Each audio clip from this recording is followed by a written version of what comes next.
Welcome everyone to the Black Child Development Institute, entering the college zone. It's so wonderful to see so many young people and families and mentors. It's a great turnout. It's a great day. It's a beautiful fall day. You could have been anywhere else on this Saturday, but you chose to be here to partake and get yourself ready to enter into that college zone. So it's with great pleasure that I'm going to introduce to you Dr. L. Oliver Robinson. I had here the bio. I'm going to take a moment to read because it's important that you know who is going to be coming before you. Dr. Robinson currently serves as the Superintendent of Schools for the Shenendehowa Central School District. Prior to that, he served in a similar capacity for the Mohonasen Central School District. Additionally, he has served as the Adjunct Faculty for the College at St. Rose and the University at Albany, instructing graduate-level courses in education administration and school finance.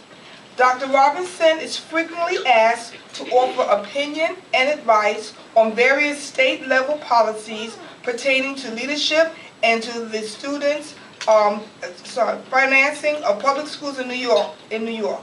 He is a staunch advocate for students and a strong proponent of equity and equality of access to quality education for all students.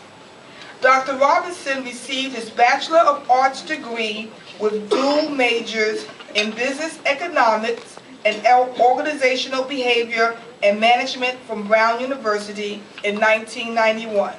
He received a master's degree and a Doctor of Philosophy degree in Education Administration, School Finance from the University at Albany. Robinson is a member of various professional associations and community-related groups. And he's quoted as saying, "We all have different talents, and as leaders for learning, it is our professional, moral, and ethical responsibility to ensure that all children have the opportunity and support to discover and develop their respective talent. Education is the passport to the future. The better the education, the further you can go. I am truly blessed to be a part of the profession of molding minds and shaping the future," said Robinson as he reflected on his life so far. It is with great pleasure that I introduce to you a personal friend of mine and a fellow educator, Dr. L. Oliver Robinson.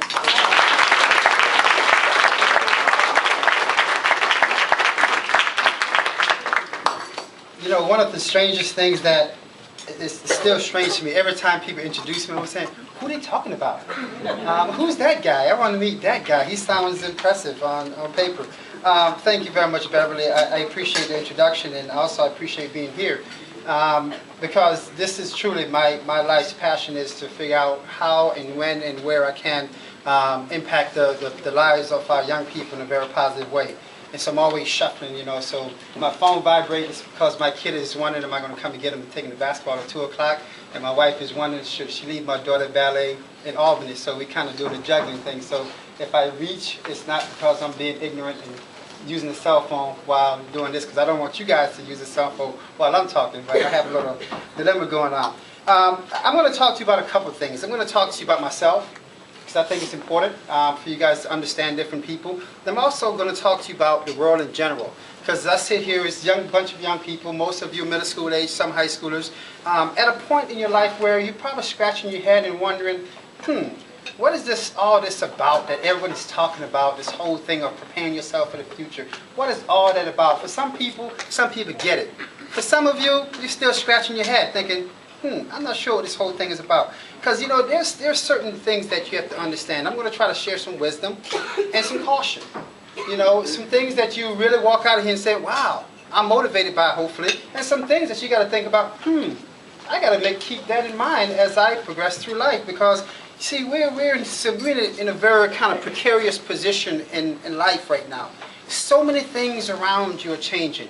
And as young people, you see it, but you don't necessarily appreciate it because you're not a part of the change. The change is seemingly happening to you. And so therefore you're wondering, why are we taking this test this week? Why are we changing this in school? Why are we doing this? So you ask a lot of why questions, because there are in fact a lot of things happening around you. But you know, in spite of all those things happening around you, one of the things that you have to latch on to is that you have to find that positive. You have to find that thing that's good. Because while, you know, if you turn on the television and if you turn on the news on any given day, they should just call it the sad news station. Because I ever watched the news, other than when Shen win football, of course, but that's a whole different conversation. No comment, but I think I had to throw that in there a little bit. But if you ever turn on the news, it's depressing. It's absolutely depressing. That's all you see. Bad things happening. And you hear about bad things. And you hear about, you know, kids are not doing certain things. And I keep scratching my head saying, well, the kids that I know, they're actually doing a lot of positive things. The kids that I know, like the young lady here from church, doing a lot of positive things. So when will we hear about those things? When we will see those messages? And so young people like yourself who have sacrificed a Saturday to come here will see that, you know what, there are a lot of positive things happening in the lives of young people. There are a lot of positive things happening in the world. So when we think about this whole precarious position that we're in as a society, you have to kind of latch on to those positive things and quite frankly, ignore those prevailing negative things, because after a while, if you start thinking that everyone is doing something bad, you yourself will fall right into that same trap. Versus if you start thinking that, you know what, everyone I know actually trying to do the right thing, you constantly try to do those right things. So when you think about those kind of things, and you think about where you're going, we're in a time now where education is absolutely essential. It's not even you may need an education, you must. Absolutely, it's absolutely essential. I'm telling you right now, you guys as 12, 13, 14, 15, 16, whatever the age group is, that age group from that, if you fast forward 10 years from now, I guarantee you, if you don't have a quality education 10 years from now, you're suffering. You're suffering. It's because that's how the times have changed. The gap between those who have and those don't is increasing, and the thing that's caused the increase is access to information and education. People who know how to get stuff, get stuff. You guys got that? Yeah. People who know how to get stuff, get stuff. Those who don't, sit on the sideline and say, woe is me. Because you have to remember a couple things. Like, you know, there's certain truths in life, and the one truth is, there's always two sides to every coin, right? It can be the same sides, but there's always two sides to every coin. And so there's certain truths in life. And another one of those truths is that, you know what? Life punishes you for what you don't do and rewards you for your hard work and effort. I want to make sure you guys get that. Life punishes you for what you don't do and it rewards you for your hard work and effort. So when you hear people say, oh, you know, hey, you know, look at them, they got all that stuff. Well, you know what? Stop for a second and stop looking at them and look at yourself. And think about what you didn't do. And think about it, you know, life gives you reward when you take that risk. Life gives you reward when you take the extra effort.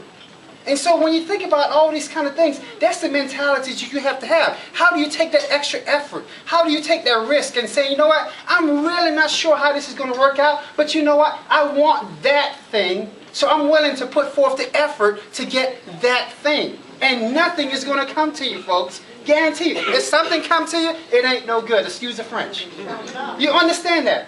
And so you guys have to think about it as young people. And I think back on as a young kid. I wasn't born in this country.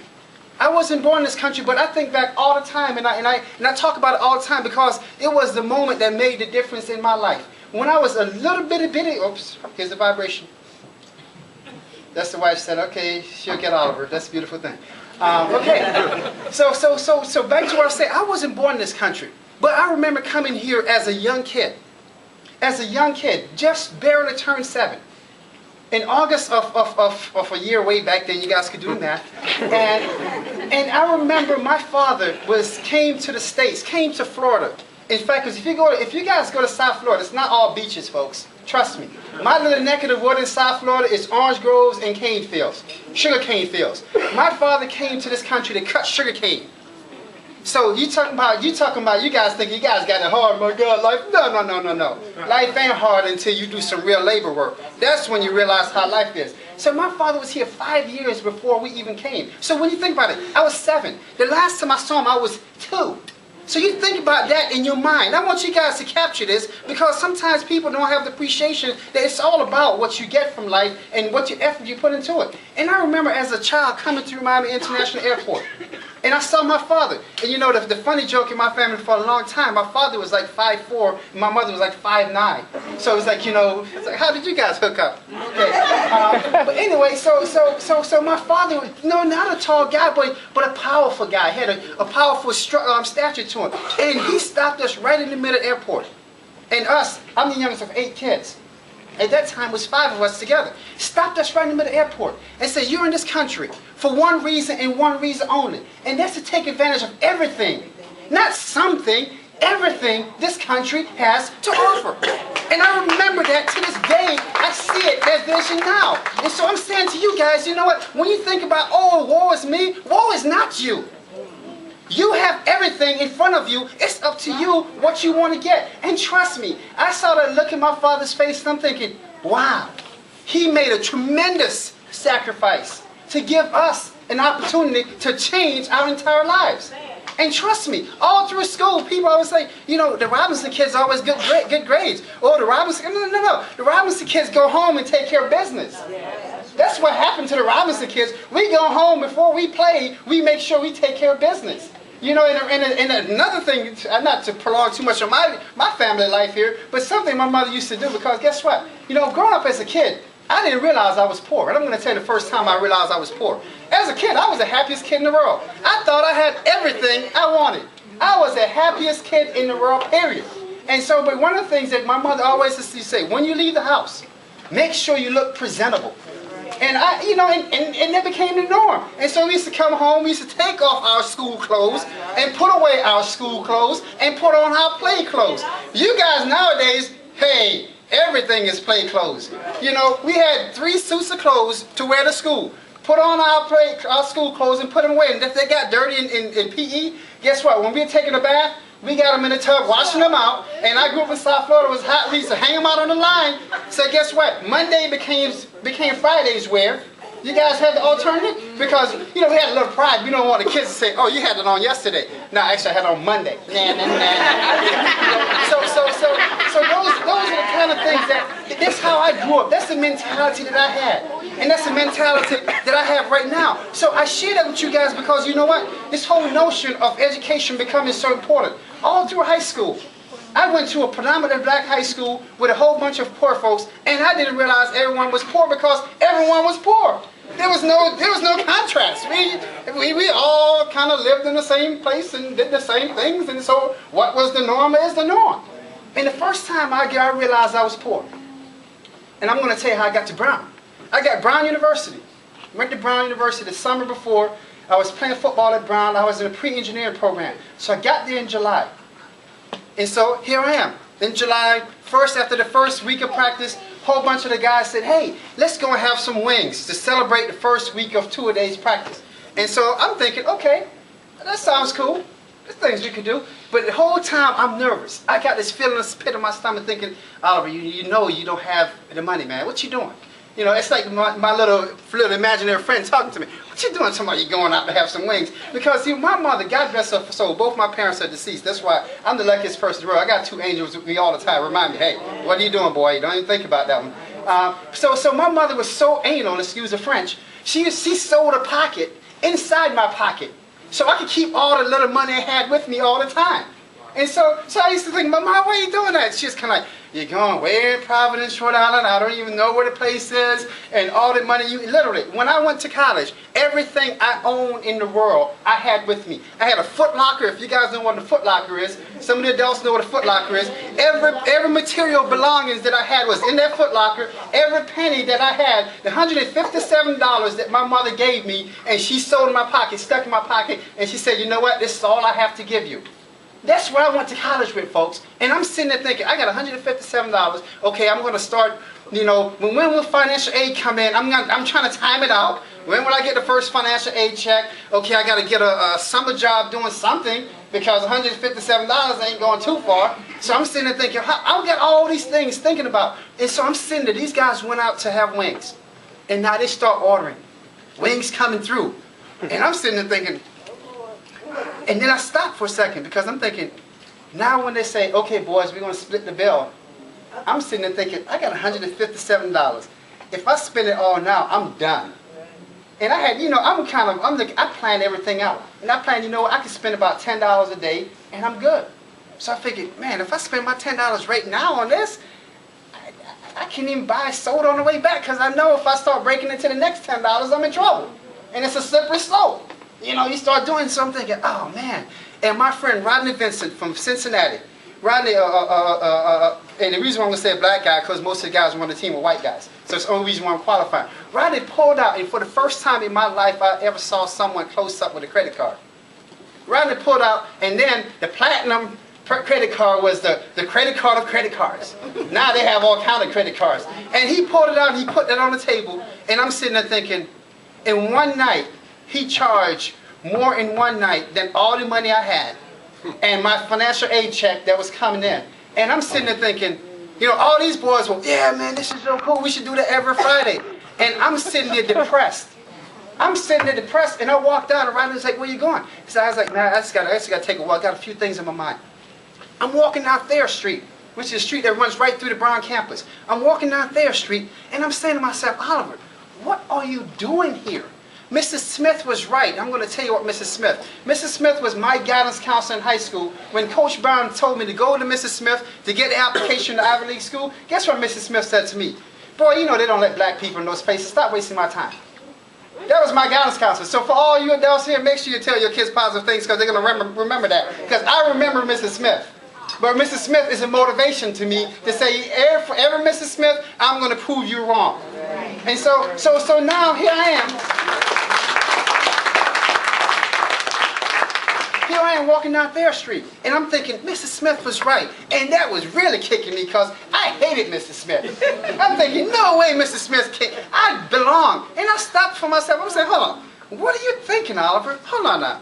These boys have everything, and you have nothing. Okay? I'm so poor that I couldn't even afford the other OR. I was just poor. I was just PO. I couldn't even afford the other OR. I was just poor. And so I'm thinking, you poor, and they got money. And then I stopped for myself. Okay, poor boy, they got everything, but guess what?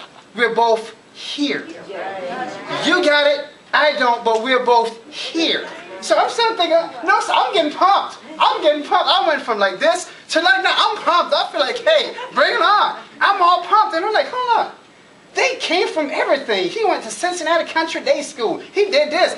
I went to Glade Central High School that, our motto was just kick everybody's behind. That was my high school principal.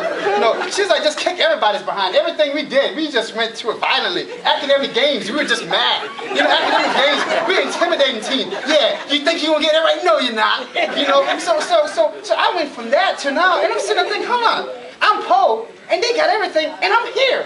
So who's winning that race? I want you guys to think about that. I came from nothing, they came from everything, and we're in the same spot. Who's winning that race? So I say that to you guys, as much as you guys want to sit around and thinking that life is this, life is that, trust me. If I had what you had, my God, I don't know what I'd be today. Because, hey, short of being president, which I can't be because they got to change the Constitution because you have to be a natural born citizen to be president. Short of being president, I'm thinking like, hey, look out, world.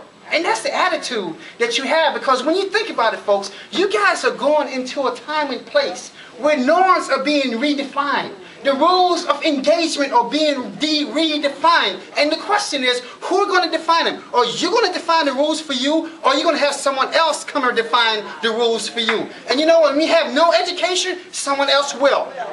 With education, you influence the conversation. You guys have to understand that because all the things that people thought was so impossible back then or the norm now. And I'm thinking about even this whole notion of cell phone. My God, I could sit here and press one button and talk to my sister in Jamaica within seconds. I'm thinking, whoever thought that was possible? Whoever thought that was possible? Who was the person that was arrogant enough to say, not only is it possible, I'm going to make it commonplace? Whoever thought about that? And that's what I'm saying to you. You guys got to think about the things that you think are not possible or more than possible if you're willing to put your mind to it. Because the bottom line is, life punishes you for what you don't do and reward you for what you do.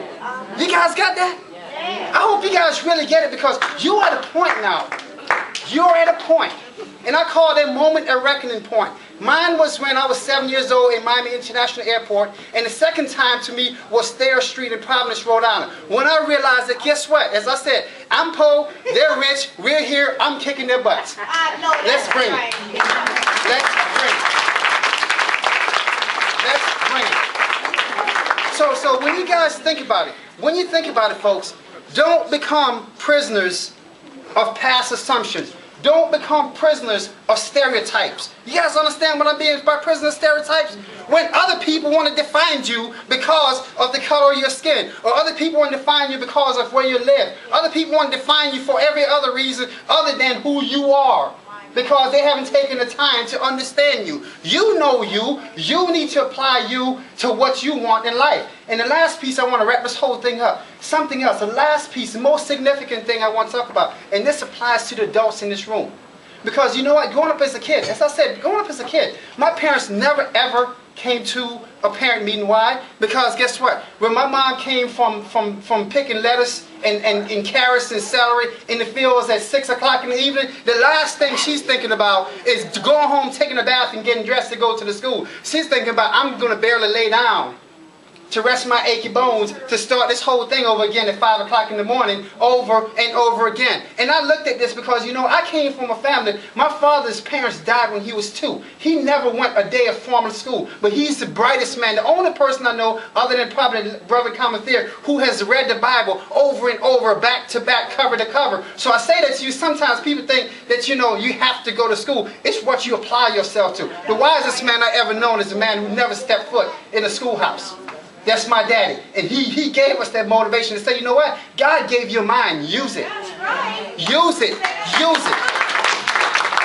My dear mother grew up in a time when girls didn't go to school. Girls stayed home and kept home. But you know what? My mother was that one that always encouraged us. You know, she used to say, son, knock down 9 times, get up 10. Knock down 9 times, get up 10. And as a kid, I'm like, okay, Mom, yeah. And now, you know, I understand exactly what she's talking about. Life is going to knock you down. But it's not about life knocking you down. It's about you getting back up again. Say, come on. Let's go. I'm ready. Bring it again. Let's go, life. I'm ready for you, because you know what? There's something more that I want than what I have.